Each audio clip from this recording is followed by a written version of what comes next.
네, 안녕하세요. 오늘 저희가 함께 살펴볼 책은 장봉현 목사님의 계시의 말씀을 깨닫고 하나님의 뜻을 따르는 삶입니다.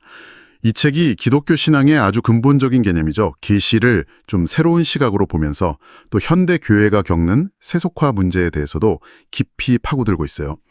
그래서 오늘 저희는 이 계시라는 키워드를 통해서요. 우리가 익숙하게 알던 구원, 죄, 성만찬 같은 개념들이 어떻게 좀 다르게 보일 수 있는지, 그리고 또 요한계시록 해석에도 이걸 적용하면 어떤 통찰을 얻을 수 있는지, 이런 것들을 좀 집중적으로 이야기 나눠보려고 합니다. 네, 어쩌면 당연하게 생각했던 부분들이 좀 새롭게 다가올 수도 있을 것 같아요. 자, 그럼 한번 시작해 볼까요? 먼저 계시라는 말부터 좀 짚고 가야 할 것 같아요. 이 책에서는 기독교의 계시가 우리가 보통 생각하는 거랑은 좀 다르다고 딱 선을 긋던데요. 어떤 점이 다른 건가요? 네, 맞아요. 저자는 여기서 기독교의 특별 계시는 다른 게 아니라 바로 성경 66권 그 자체라고 아주 분명하게 이야기합니다. 그러니까 신비한 체험이나 기적 같은 현상 자체가 계시라기보다는요, 그 성경 말씀 안에 담겨 있는 것, 즉 하나님의 구원에 대한 뜻과 의사, 이게 계시의 본질이라는 거죠. 하나님께서 인간을 어떻게 구원하시는지 그 원리를 가르쳐 주시려고 역사 속의 사건이나 인물, 환경 이런 것들을 사용하셨고, 그게 다 성경에 기록되었다는 설명이에요. 그래서 중요한 건 성경에 써 있는 글자나 어떤 사건 그 자체에만 머무는 게 아니라 그 안에 담겨 있는 하나님의 의도, 우리를 향한 그분의 마음과 계획을 읽어내는 거라고 봅니다. 아, 그렇군요. 그러니까 단순히 텍스트를 읽는 걸 넘어서 그 행간에 숨어있는 하나님의 메시지, 그 의도를 파악하는 게 중요하다, 이 말씀이시네요. 근데요, 그럼 요즘에도 왜 꿈이나 환상 같은 걸로 직접 계시를 받았다, 이렇게 주장하는 분들도 있잖아요. 그런 건 이 책의 관점에서는 어떻게 봐야 할까요? 저자는 성경 66권으로 특별 계시는 이미 완성되었다 이렇게 보기 때문에요. 성경 외에 새로운 특별 계시는 더 이상 없다고 아주 단호하게 말합니다. 꿈이라든지 환상 같은 개인적인 체험은 성경에 기록된 그 구원의 이치와는 좀 다른 차원의 문제라고 보고요. 때로는 이게 잘못된 길로 이끌 수도 있으니까 굉장히 신중하게 분별해야 한다고 강조하죠. 정말 하나님의 뜻, 그분의 음성을 듣고 싶다면 다른 데서 찾을 게 아니라 성경을 깊이 읽고 묵상하면서 그 안에 담긴 의미를 깨닫는 것. 네, 그게 유일한 길이라고 제시합니다. 아, 체험보다는 성경 속의 의도다. 그렇죠.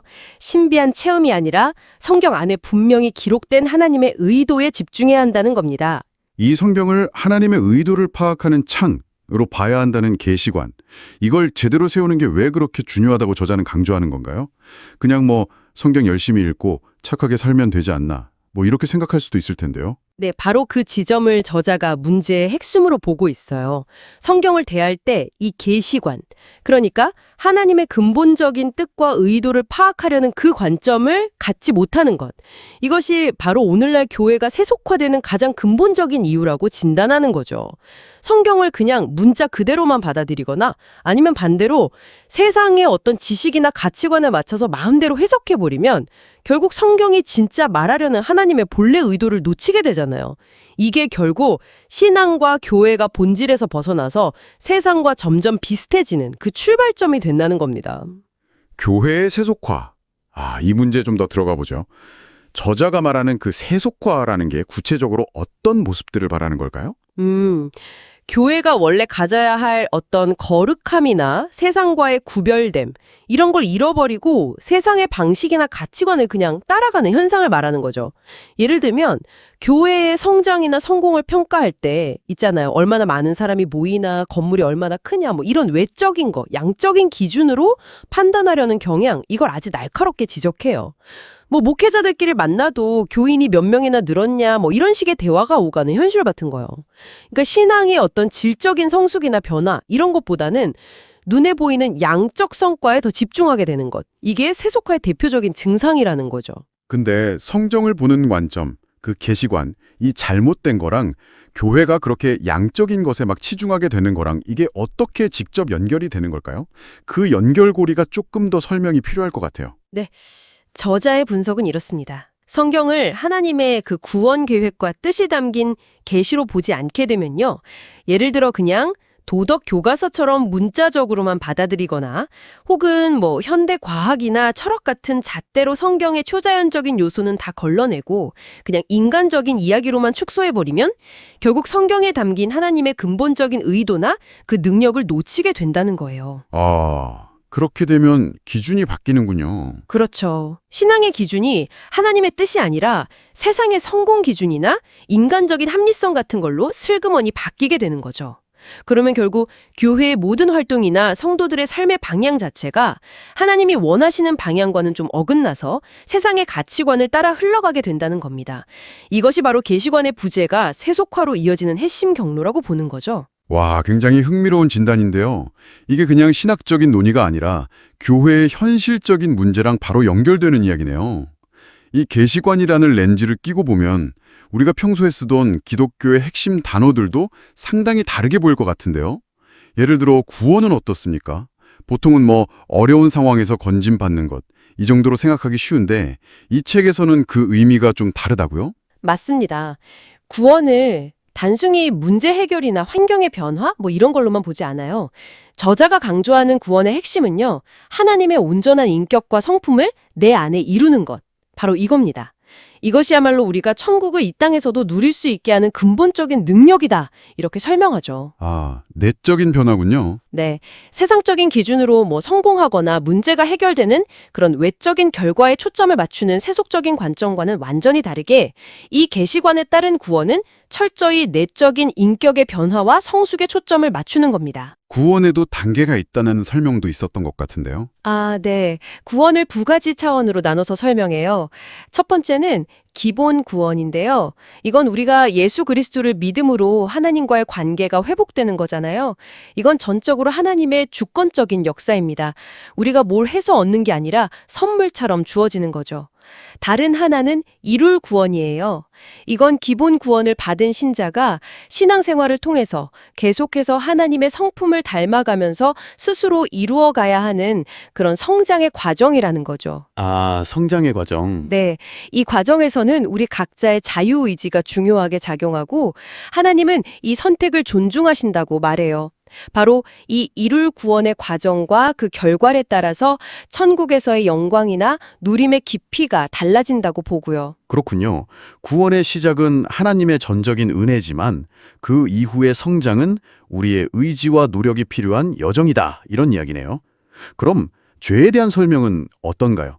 이것도 상당히 독특하다고 들었어요. 우리가 흔히 생각하는 그 나쁜 행동 이상의 의미가 있다고요? 네, 이 부분이 정말 이 책의 핵심적인 통찰 중 하나인데요. 물론 뭐 거짓말이나 도둑질 같은 나쁜 행동도 죄의 결과물이긴 하죠. 하지만 저자는 죄의 근본 원인은 다른 데 있는 게 아니라 인간의 피조성, 바로 그거 자체에 있다고 봐요. 피조성이요? 네, 즉 우리가 하나님이 아닌 피조물이기 때문에 가질 수밖에 없는 어떤 본질적인 한계, 창조주이신 하나님의 뜻과 온전히 하나 되지 못하는 상태, 그것이 바로 죄의 뿌리라는 거죠. 따라서 눈에 보이는 특정 죄의 행동 몇 가지를 고치는 것보다 훨씬 더 근본적으로 접근해야 한다는 거예요. 그 죄의 행동들이 나올 수밖에 없는 그 뿌리, 즉 이 피조물로서의 한계를 인식하고 그것을 넘어서려고 노력하는 것, 이것이 진정한 구원의 과정이라는 설명입니다. 와, 이거 상당히 근본적인 이야기네요.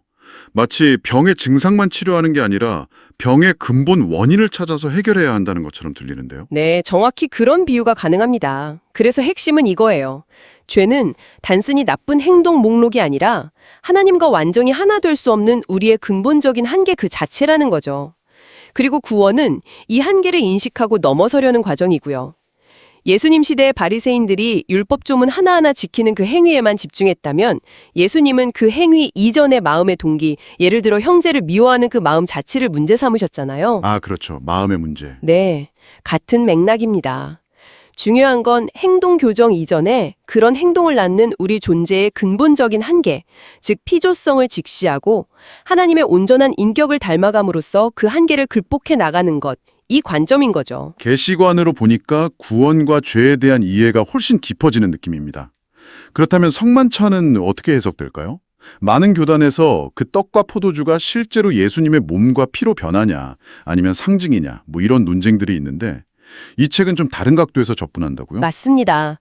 저자는 그런 어떤 신학적인 논쟁 자체보다는요, 성만찬이 갖는 실제적이고 실천적인 의미에 훨씬 더 집중합니다.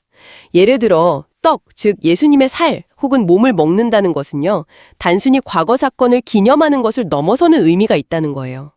예수님께서 이 땅에서 사셨던 그 삶의 방식 자체를 내가 받아들여서 그대로 살겠다, 이런 결단을 의미한다고 해석합니다. 삶의 방식이요? 네.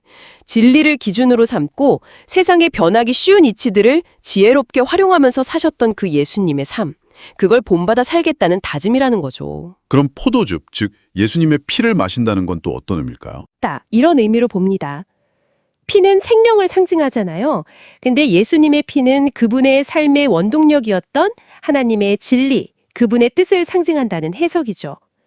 따라서 성만찬에 참여한다는 것은 예수님의 삶의 방식, 몸떡과 그 삶을 가능하게 한 근본 정신, 피포도즙 진리, 이 두 가지를 온전히 받아들여서 내 삶 속에서 그분을 닮아가는 삶을 살아가겠다라는 새로운 시작이자 강력한 결단이라는 의미를 갖게 됩니다. 아, 의식 자체가 중요한 게 아니군요. 그렇죠. 결국 성만찬은 그 의식 자체보다 예수님의 삶의 방식과 그 근본 정신을 내가 받아서 내 삶으로 살아내겠다. 이 결단과 실천의 방점이 찍히는 겁니다. 계시관을 통해 보니까 구원, 죄, 성만찬 같은 핵심 겨냥들이 단순한 교리나 의식이 아니라 굉장히 내면적이고 또 우리의 실제적인 삶의 방식과 직결되는 문제로 다가오네요. 이 책에서는 특별히 요한계시록을 이 계시관의 시각으로 아주 깊이 있게 다루고 있다고 들었습니다. 예를 들어서 요한계시록에 자주 나오는 알파와 오메가라는 표현 있잖아요. 이건 어떻게 해석해야 할까요? 네, 보통 우리가 처음과 나중이라는 시간적인 의미로 많이들 이해하는데요. 저자는 이 표현에 훨씬 더 깊은 의미가 담겨 있다고 봅니다. 하나님께서 당신의 뜻을 계시하실 때 기존의 이스라엘 민족에게 익숙했던 히브리어를 넘어서 당시 세계 공용어였던 헬라어, 즉 헬라어 알파벳의 첫 글자인 알파와 마지막 글자인 오메가를 사용하셨다는 점에 주목하는 거죠.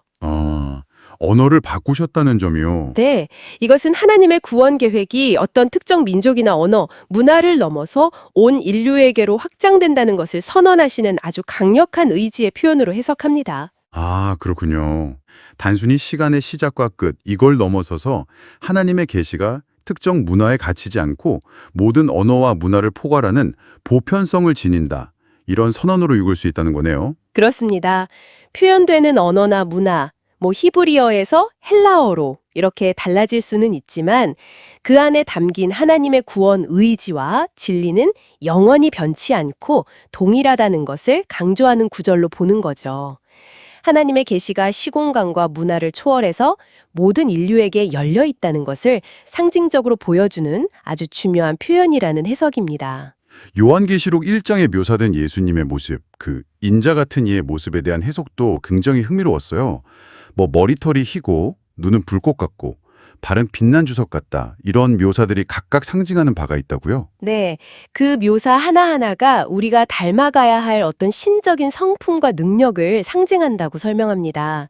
예를 들어서 양털같이 흰 머리와 털은 시간과 경험을 초월하는 하나님의 지혜, 그리고 완전한 순결함, 이걸 상징하고요. 불꽃 같은 눈은 모든 것을 꿰뚫어 보시는 진리에 대한 통찰력, 그리고 거짓과 참을 분별하는 능력, 이걸 나타낸다고 봅니다. 발이나 입에서 나오는 검 같은 다른 묘사들은 또 어떤 의미를 담고 있을까요? 풀무에 단련한 듯 빛나는 주석 같은 발은요, 세상의 온갖 시험과 시련을 통해서 검증되고 연단된, 그래서 결코 흔들리지 않는 견고한 삶의 기초를 의미합니다. 그리고 입에서 나오는 좌우의 날선검, 이것은 하나님의 말씀인 진리를 통해서 모든 상황 속에서 정확하게 옳고 그름을 판단하고 분별하고 때로는 잘못된 것을 잘라내는 단호한 능력, 이걸 상징한다고 해석해요. 얼굴이 해처럼 빛난다는 건요? 네, 얼굴이 해가 막 강하게 비치는 것 같다라는 묘사는 그 존재 자체에서 뿜어져 나오는 거룩한 영광과 진리의 빛을 의미하고요. 이 해석에서 정말 인상 깊었던 부분은 이 모습들이 단순히 우리가 경배하고 우러러 봐야 할 어떤 신적인 위엄, 이것만이 아니라 바로 우리 신앙인들이 이 땅에서 살아가면서 본받고 추구해야 할 모습이라는 점이었어요. 맞습니다. 저자는 이 환상이 요한을 비롯한 모든 신앙인들에게 저런 분을 경배하라 라는 메시지를 넘어서서 너희도 이와 같은 모습으로 살아가라 라는 강력한 도전과 목표를 제시하는 것으로 해석합니다. 우리에게 주시는 도전이군요. 그렇죠. 즉 신적인 지혜와 통찰력, 시련을 이겨낸 견고함, 진리로 분별하는 능력 이런 것들을 갖추고 세상 속에서 빛으로 살아가라는 요청이라는 거죠. 어떤 개인적인 영적 만족이나 신비 체험, 그거 지성소라고 비유한다면 거기에만 안주하지 말고 이러한 성품과 능력을 가지고 세상, 즉 성소로 나아가서 하나님의 뜻을 실현하는 삶을 살아야 한다. 이런 메시지로 읽어냅니다. 자, 오늘 장봉현 목사님의 책을 통해서 계시관이라는 창으로 기독교 신앙을 새롭게 조명해봤습니다. 정리를 좀 해보면 성경을 읽을 때 단순히 문자나 사건에 매몰되지 않고 그 안에 담긴 하나님의 본래 의도와 뜻을 파악하려는 계시관, 이걸 갖는 것이 왜곡되지 않은 신앙의 핵심이고 또 교회가 세속화되는 것을 막는 근본적인 길이다. 이런 통찰을 얻을 수 있었습니다. 이나 결과 중심이 아니라 하나님의 성품을 닮아가는 내적인 인격 변화와 실제적인 삶의 방식으로 재해석되는 것을 확인할 수 있었죠. 그리고 요한계시록의 그 상징적인 이미지들조차 결국 우리가 이 땅에서 추구하고 닮아가야 할 신앙의 구체적인 목표들을 보여주는 것으로 이해할 수 있었고요. 네, 핵심은 신앙의 무게중심을 어떤 외적인 성취나 종교적인 행위에서 하나님의 계시된 뜻에 따라 그분의 성품을 닮아가는 내적 변화와 그에 따른 삶의 실천으로 옮기는 데 있다. 이렇게 요약할 수 있겠습니다. 마지막으로 이 책의 관점에서 여러분께 생각해 볼 만한 질문을 하나 던지면서 마무리할까 합니다. 이 자료에서는 진정한 복이라는 것이 우리가 흔히 생각하는 세상적인 성공이나 안락함, 이게 아닐 수도 있다고 말합니다. 오히려 어떤 환경에 처하든 심지어 그것이 고난이나 어려움, 즉 화처럼 보이는 상황일지라도 그 속에서 하나님의 온전한 인격을 배우고 닮아갈 기회를 얻는 것, 그것 자체가 최고의 복일 수 있다는 관점을 제시하는데요. 만약 지금 여러분이 겪고 있는 어려움이나 도전이 여러분을 좌절시키는 장애물이 아니라 오히려 여러분의 인격을 더욱 깊고 단단하게 만들어갈 수 있는 기회, 즉 복이라고 새롭게 바라본다면 여러분의 일상을 대하는 태도나 삶의 목표에 어떤 변화가 생길 수 있을까요? 한번 조용히 성찰해 보시는 것도 좋겠습니다. 오늘 깊은 탐구는 여기서 마치겠습니다.